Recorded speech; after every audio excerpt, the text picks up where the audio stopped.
Bank statement को check करके income tax return किस तरह से फाइल किया जाता है।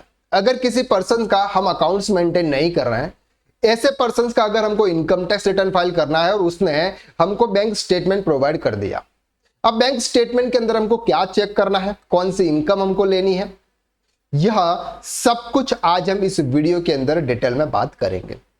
वीडियो को शुरू करने से पहले अगर आप बैलेंस शीट फाइनलाइजेशन करना सीखना चाहते हैं या फिर आप इनकम टैक्स रिटर्न फाइल करना सीखना चाहते हैं, तो ये दोनों कोर्सेज आपको सबसे मिनिमम प्राइस में अवेलेबल हो रहे हैं। उसकी लिंक आपको डिस्क्रिप्शन के अंदर दे रखी है, आप उस पर चेकआउट कर सकते हैं।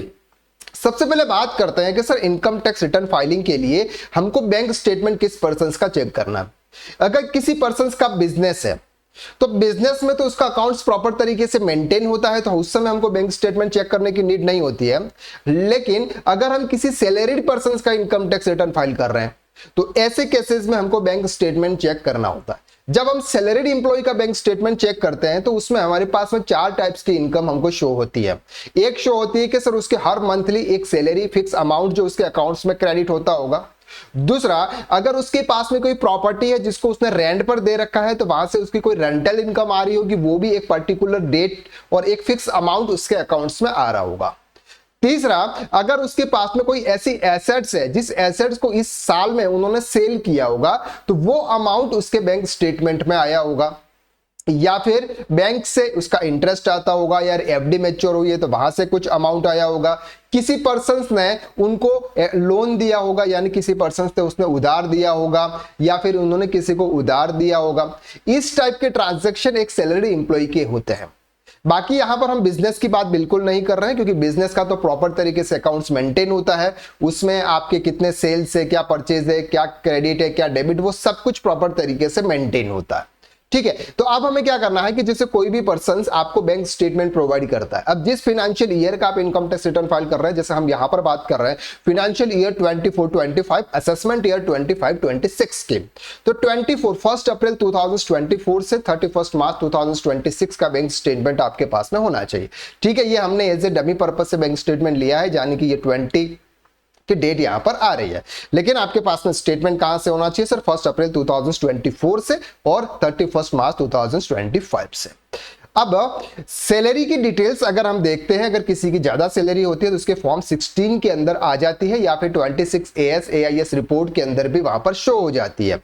लेकिन हमें और कुछ डिटेल्स अगर हमको देखनी है तो बैंक स्टेटमेंट को हमें क्रेडिट साइड्स का देखना है, क्योंकि यहां पर हमें डेबिट साइड्स का उससे कोई मतलब नहीं है, क्योंकि हम यहां पर इनकम टैक्स रिटर्न फाइल कर रहे हैं और इनकम टैक्स हमारी इनकम पर लगता है। और यहां पर अगर कोई सैलरीड इंडिविजुअल पर्सन अगर कोई इस तरह के एक्सपेंसेस करता है, जैसे फॉर एग्जांपल उसके घर का एक्सपेंसेस किया, ग्रोसरी का पे किया, बच्चों के ट्यूशन फीस पे की, या इस टाइप के अगर उन्होंने कोई एक्सपेंसेस किए, और अगर आप न्यू टैक्स रिजाइम्स के अंदर अगर इनकम टैक्स रिटर्न फाइल कर रहे हैं तो इन सब का कोई भी डिडक्शंस आपको नहीं मिलता। वैसे भी ग्रोसरी और आप घर के लिए जो खर्चे करते हैं उसका तो डिडक्शंस पहले भी नहीं मिलता था, लेकिन अगर आप बच्चों का ट्यूशन फीस पे कर रहे थे तो उसका डिडक्शन आपको सेक्शन 80C में मिलता था। लेकिन अगर आप न्यू टैक्स रिजाइम्स के थ्रू रिटर्न फाइल कर रहे हैं तो वो कोई भी डिडक्शंस आपको यहाँ पर नहीं मिलते। न्यू टैक्स रिजाइम्स के अंदर अगर इंप्लॉयर अगर उनकी तरफ से कोई कॉन्ट्रीब्यूट करता है सैलरी में तो उसके डिडक्शंस सेक्शन 80CCD के अंदर नॉर्मली अवेलेबल हो जाते हैं। लेकिन यहां पर सर उनका कोई भी पेमेंट एक पर्सन के अकाउंट से नहीं होता है। इसलिए जब भी हमें किसी भी पर्सन का अगर बैंक स्टेटमेंट चेक कर रहे हैं income tax return point of view से और वो सैलरीड इंप्लॉय है तो उनका डेबिट हमें चेक करने की जरूरत नहीं है, क्योंकि वहां पर अगर आप मेडिक्लेम का भी पे करोगे तो भी आपको उसका डिडक्शन न्यू टैक्स रिजाइम में नहीं मिलना है। अगर आप ओल्ड टैक्स रिजाइम में अगर आप जा रहे हैं तो वहां पर आपको प्रॉपर तरीके से चेक करना है कि डेबिट साइड का मतलब होता है कि हमने पेमेंट किया। अब पेमेंट अगर आपने बच्चों का ट्यूशन फीस का किया है तो वो आपको चेक करना है कि आपने पूरे साल में ट्यूशन फीस का कितना अमाउंट पे किया। अगर आप मेडिक्लेम पे कर रहे हैं आप खुद के लिए, अपने स्पाउस या फिर अपने चिल्ड्रन के लिए या फिर अपने पेरेंट्स के लिए कर रहे हैं तो वो आपको प्रॉपर तरीके से चेक करना है। अगर आप LIC का पेमेंट कर रहे हैं, आप कोई इंश्योरेंस पे कर रहे हैं तो ऐसा पेमेंट्स भी आपको चेक करना है ताकि उनकी डिडक्शंस आपको सेक्शन 80C में मिलते हैं। लेकिन अगर आप न्यू टैक्स रिटर्न्स के थ्रू फाइल कर रहे हैं तो आपको ये सब चेक करने की नीड नहीं है। तो अब आपको क्या चेक करना है? आपको सिर्फ और सिर्फ चेक करना है सर क्रेडिट साइड का अमाउंट। क्रेडिट साइड का ये जो अमाउंट होता है ये सभी आपकी क्या होती है सर? इनकम इनकम होती है। ये जो क्रेडिट साइड्स का जो अमाउंट होता है हमारा, ये सब क्या होता है सर, ये हमारी इनकम होती है। तो जब हमको हमारी इनकम ही देखनी है तो यहाँ वाला ये वाला जो पोर्शन है, ये पोर्शन हमको चेक करना है। अब इस पोर्शन के अंदर आपको जिस जिस तरह से आपके पास में डिटेल्स आती है वो वाली डिटेल्स आपको यहाँ पर एंटर करनी है। तो इस तरह से आपको क्या करना है सर, एक एक्सेल वर्कशीट आपको बना देनी है। इस तरह से आपको क्या करना है, एक एक्सेल वर्कशीट बनानी है। यहां पर नॉर्मली आपको सैलरी की डिटेल्स आपको प्रोवाइड करनी है। अगर आपके जैसे आप चेक कर ही रहे हैं तो आप यहां पर क्या करेंगे सर, सैलरी की ये जितने भी डिटेल्स है यहाँ पर एवरी मंथ आप सैलरी का जो इनकम आ रही है वो आप यहाँ पर 12 मंथ की डाल देंगे। अगर आपकी कोई हाउस प्रॉपर्टी से इनकम आ रही है, आप क्लाइंट से पूछिए कि एक फिक्स अमाउंट अगर आपका आ रहा है तो आपकी यहाँ पर रेंटल इनकम अगर आपकी आ रही है तो वो आपको यहाँ पे शो कर देनी है। अदर इनकम्स के अंदर बैंक से अगर आपको कोई इंटरेस्ट आ रहा है, किसी पर्सन ने अगर आपको कोई अलग टाइप्स की कोई अदर इनकम हो गई कि फॉर एग्जाम्पल आपने काम करते करते क्या हुआ कि आपने एक फ्लैट सेल करवा दिया, आपने कोई प्रॉपर्टी सेल्स करवा दी, कुछ भी सेल्स करवा दिया, वहां से अगर आपको कोई कमीशन मिला जो कि आपके अकाउंट्स के अंदर आ रहा है, आपके बैंक स्टेटमेंट के अंदर आ रहा है, तो वो भी आपकी अदर इनकम है। तो वो अदर इनकम आपको या वाले पोर्शंस के अंदर आपको डाल देनी है। इसके बाद आता है सर, अगर आपके पास में कोई एसेट थी, जो एसेट्स आपने सेल की, वहां से आपका कुछ अमाउंट आया, वो पूरा अमाउंट आपको यहां पर आना है, वो कैपिटल गेन का हमारा पार्ट बन जाता है। अब बात करते हैं कोई अदर ट्रांजेक्शन ऐसे हैं ना, तो वो हमारी इनकम है और वो हमारे अकाउंट्स में आ रहा है। जैसे फॉर एग्जांपल अगर हमने किसी पर्सन से उधार लिया तो वो आपके यहां पर आना है, क्योंकि उस पर आपको कोई भी टैक्स पे नहीं करना, वो आपकी इनकम का पार्ट नहीं है। कि आपने पहले किसी को उधार दिया था, वो पैसा उसने वापस दिया, या फिर उससे आपने उधार लिया है वापस उसको चुकाओगे, तो ये सब क्या है सर, ये आपके अदर्स है, ये अदर्स इनकम में नहीं आएगा। इसलिए आपको इनको क्या कर लेना है, सेपरेट कर लेना है। तो आप इस तरह से यहां पर आप 4 पार्ट में इसको डिवाइड करोगे। यहां पर आपकी सैलरी से इनकम आ रही है, तो सैलरी से इनकम जो आती है ये आफ्टर टीडीएस होती है। इस चीज का आपको ये ध्यान रखना है कि अगर किसी पर्सन का टीडीएस डिडक्ट हो रहा है तो ये वाला जो अमाउंट होता है ये आफ्टर टीडीएस होता है। या फिर किसी पर्सन्स के होम लोन की इंस्टॉलमेंट भी अकाउंट से डिडक्ट हो जाती है, फिर अमाउंट उनके अकाउंट्स में आता है। तो बहुत सारे अलग अलग सिचुएशन होती है जिसको हमें ध्यान से समझना होता है जब भी हम इनकम टैक्स रिटर्न फाइल करते हैं।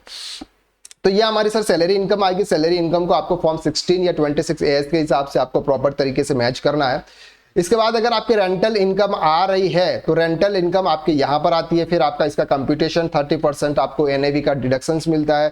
फिर अगर आप यहां पर होम लोन पे कर रहे हो, होम लोन का इंटरेस्ट अगर आप पे कर रहे हो तो उसका भी डिडक्शंस आपको यहां पर मिलता है। तो वो आपको एक इंटरेस्ट सर्टिफिकेट बैंक से आपको मंगवाना होगा, सामने वाले पर्सन को आपको बोलना होगा कि सर अगर आपका होम लोन है, ये जो अकाउंट्स एवरी मंथ एक फिक्स इंस्टॉलमेंट के रूप में ये अमाउंट जा रहा है, ये आपके होम लोन का, अगर आपके होम रेंटल इनकम से इनकम हो रही है तो ही आपको होम लोन का डिडक्शंस मिलेगा न्यू टैक्स रिजर्व्स की अगर हम बात कर रहे हैं।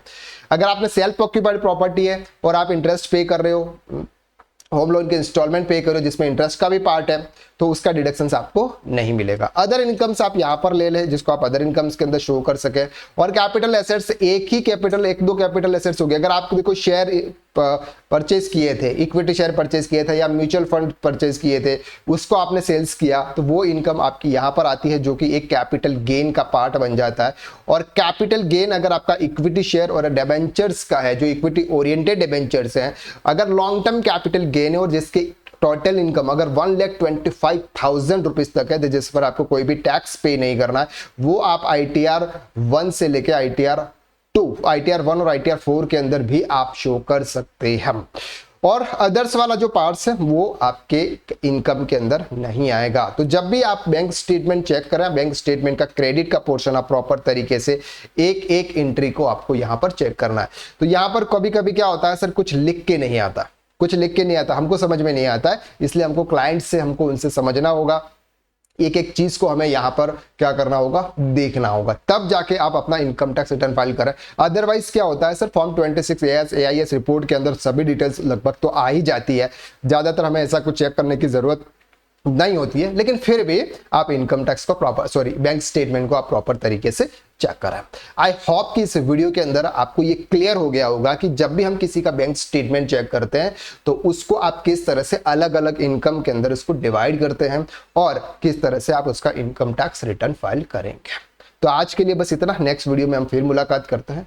अगर आप टैक्सेशन और अकाउंट्स एंड टैक्सेशन में अगर एक्सपर्ट बनना चाहते हैं तो हमारा कोर्स है टैक्स कंसल्टेंट कोर्स, जिसके अंदर टोटल 1 से लेकर 9th मॉड्यूल सब कुछ कवर हो जाता है उसमें। उसकी लिंक भी आपको डिस्क्रिप्शन के अंदर दे रखी है, वहां से आप क्लिक कर सके और चेकआउट कर सकते हैं। अगर आप इस चैनल पर नए हैं, चैनल को आप सब्सक्राइब कर दो, बेल आइकन जरूर प्रेस कर लेना, और अगर कमेंट कर सकते हैं कि सर ये वीडियो आपको कैसा लगा तो कमेंट करके आप जरूर बताइएगा। तो आज के लिए बस इतना, नेक्स्ट वीडियो में फिर मुलाकात करते हैं, तब तक के लिए बाय बाय।